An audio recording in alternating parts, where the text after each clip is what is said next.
Hi hello सगळ्यांना नमस्कार। मी Rohini Bhagat tarot reader. मला आज तुम्हाला संकष्टी चतुर्थी बद्दल माहिती द्यायची की संकष्टी चतुर्थी का करावी। संकष्टी चतुर्थी महिन्यातून एकदा येते आणि अंगारकी चतुर्थी वर्षातून दोनदा येते।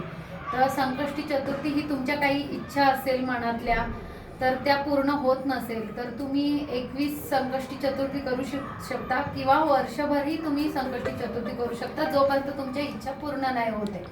आणि दुसरं म्हणजे संकष्टी चतुर्थीचं व्रत हे तुम्ही सकाळी उठल्यावर आंघोळ केल्यानंतर तुम्ही गणपती बाप्पाला अभिषेक करून हळदी कुंकू फूल अक्षदा वाहून तुम्ही गणपती बाप्पाची पूजा करून गुळ खोबऱ्याचा नैवेद्य दाखवून तुम्ही दिवसभर उपवास करा आणि संध्याकाळी गणपती बाप्पाला आवडीचे मोदक आणि तुम्ही घरात जे काही नैवेद्यासाठी केलं असेल ते गणपती बाप्पाला दाखवा आणि त्याच्यानंतर चंद्रोदय झाल्यानंतर तुम्ही उपवास सोडू शकता। आणि जमलं तर अथर्व शिष्य बोलले तर ते पण तुमच्यासाठी चांगलं असेल। आणि दुसरं आता 2026 येत आहे तर ते तुमच्यासाठी कसं जाईल काय जाईल तर एकदा आपण टॅरो कार्डवरती बघूया आणि हे वर्ष सगळ्यांसाठी कुठल्या राशीसाठी कसं जाईल ते पण आपण बघूया। धन्यवाद।